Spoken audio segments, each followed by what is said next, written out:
Greetings and salutations. Welcome to Knife Chats with Tobias. Well, I bought another Cattleman's Cutlery knife, and for those not familiar with Cattleman's Cutlery, they are the budget brand of the American Buffalo Knife and Tool Company. The brand you hear most about, it seems, on YouTube these days is the Roper knives. I do not have any of the Roper knives, but I do have a couple older Cattleman's Cutlery knives, and I realized when I bought this one, because I was going to be doing a video on this one today, but I realized that of these two knives back here, the only one I reviewed was this one, and I did that all the way back in 2014. I actually bought this knife in 2013, and that review kind of sucks. And then I also noticed when I was looking at it that boxes have changed a little bit over time. And I thought what I would do is, update the video on this knife and also do a first video on this particular knife, because these are both Cattleman Cutlery knives in the Sagebrush Trail series. And this one is deserving of a video, and this one is deserving of a new video. And so what I will do is, after I cover these two, I will do another video in the near future on the knife that is in this box. But I thought I would show that if you're finding a Cattleman's Cutlery knife in the old red box with the steer head versus Bessie here with the little farm, these are older Cattleman Cutlery knives. And if you notice here, you'll see Cattleman's Cutlery is a trademark of American Buffalo Knife and Tool, copyright 2010. The new box on the side just says Cattleman's Cutlery, Farm, Fields, and Family. Does not say, well, what have we got on the back here? Warrants each knife, blah, blah, blah. More info on products at ABKTinc.com.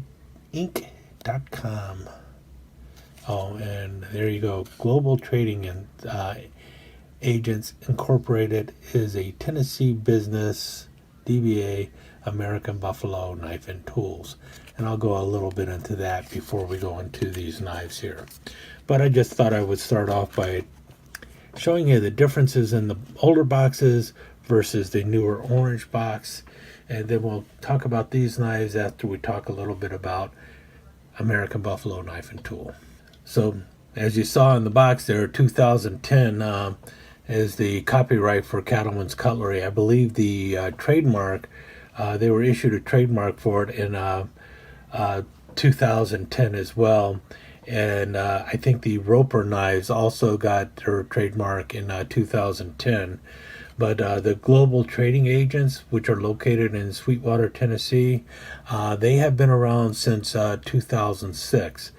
And basically what it is Global Trading Agents is a company located in Sweetwater, Tennessee, but they make their products offshore. In the case of the knives that you see, Cattleman's Cutlery and Roper knives, and the other brands that ABKT have are all made in China. The other brands they have is ABKT as well as Elite Knives, and it's usually ABKT Elite. Now, for the most part, the ABKT knives, there are also some tools in there, and they are usually like modern folders and such. But some of the modern folders and also show up in the Roper knife lineup as well as the Cattleman's Cutlery lineup. But most of them are in the ABKT knives. The Elite knives are a little bit pricier, made with a little bit better steel and such. And the Roper knives are their mid-range knives. And we know that from if you've been watching any of the videos out there, the Roper knives use 1065 carbon steel. I believe they may have used a higher grade stainless steel in the past. I do not know for certain, but I could have sworn that at one time they were either in AUS 6 or AUS 8 stainless. But the Cattleman's cutlery knives use 3CR, which is basically the equivalent of a 420 J2 stainless steel.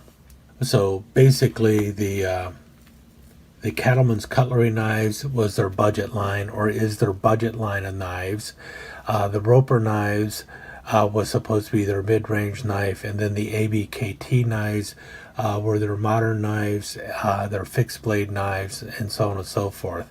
But like I mentioned, you'll definitely find Ropers, especially in the fixed blade lineup. And there are also Ropers in the modern folder lineup, and typically the modern folders often will have like 8CR13 MOV, and a lot of the fixed blades will feature D2 tool steel. So that's the differences you see from different lines of knives within American Buffalo Knife and Tool. The elite knives tend to be like D2 tool. Modern folders with 8CR13. That's a general rule. The Roper's 1065 and the Cattleman cutlery knives in 3CR. Now, when I bought these knives back in 2013 or so, they were brand new, and they went for around $15-16, and that included the shipping. So really good price for them, I thought.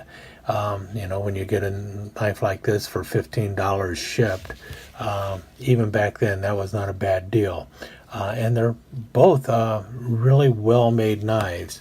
The thing is as you can see here, what you have throughout the construction of the knife is stainless steel. The bolsters are stainless steel, the shield is stainless steel, pins, liners, everything stainless steel. But if you look there, a little bit of gapping there, maybe ever so slightly. The covers on here is zebra wood, and it's nice and flush. You'll see the same on the other ones. You've got the ringed bolster going on, like I mentioned, stainless steel, not highly polished, but polished well enough. And the pins are pretty smooth. This pin here is ever so slightly proud. This one is smooth. And you see the grain in the zebra wood. A very pretty zebra wood going on. The only fault I had with this knife when I got it, and still have today, is the back spring for the main blade is a little weak. I would say the pull on the main on that main blade is probably about a 4. It stays in place when you open it.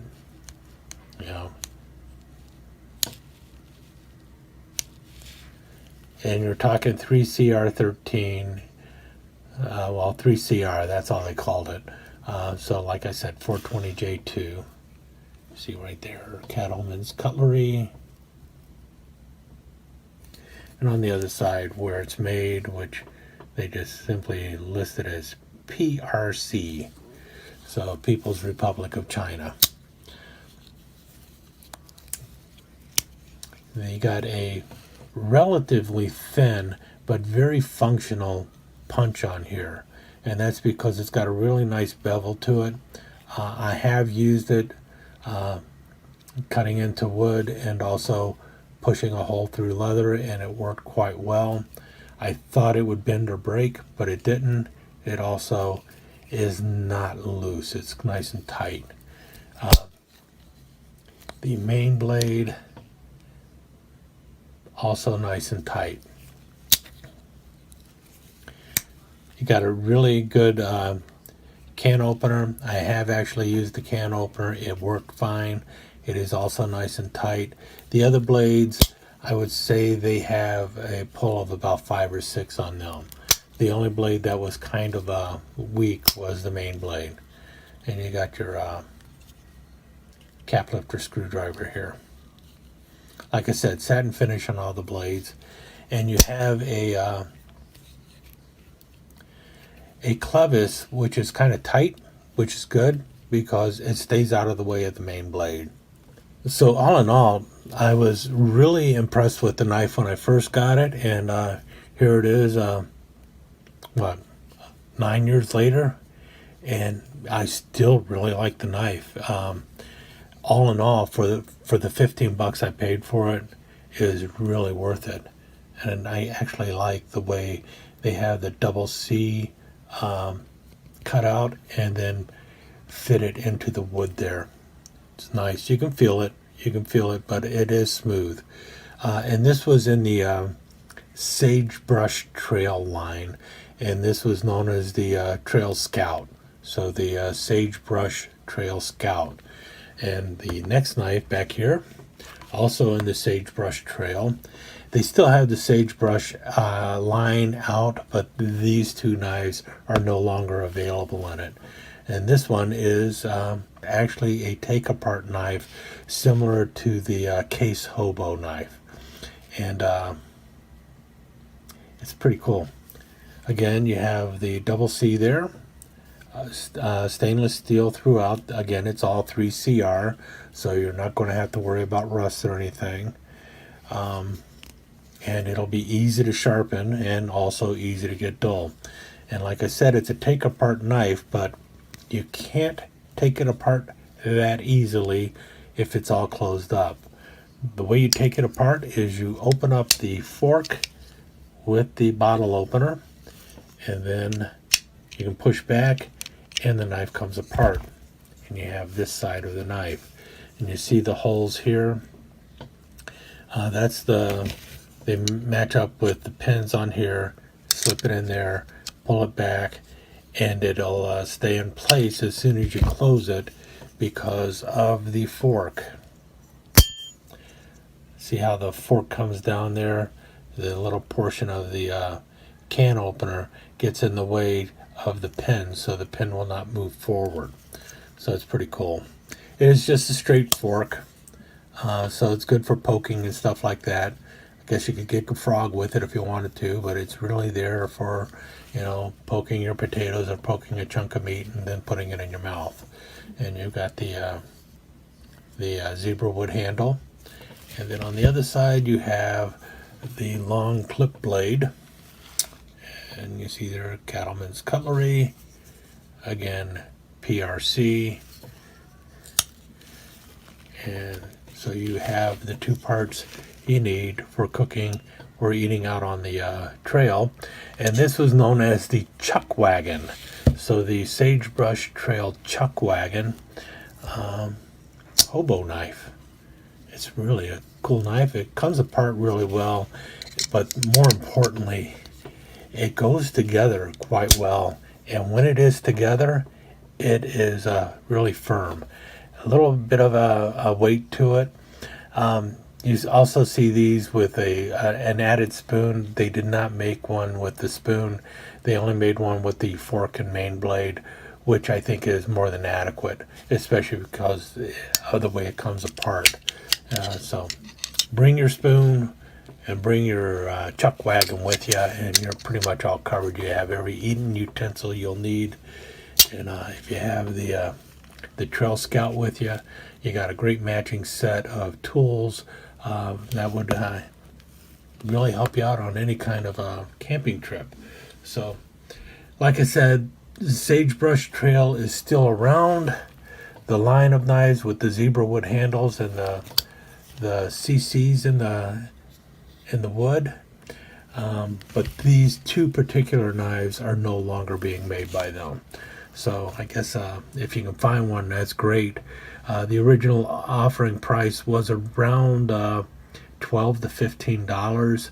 I think this went a little bit higher, so maybe $17 for it and $15 for this. But that was the shipping price, so including the shipping at the time. So really good deal. In any case, I will leave you with a nice slideshow of these two knives, and then in a future video we'll show you what's in the box.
Let me take just a second to thank you once again for dropping by and spending a few minutes here at Knife Chats with the Pies.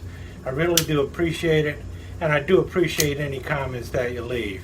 So please remember to give me that thumbs up, and also don't forget to subscribe and ring that notification bell so you'll know when the next episode is up and running.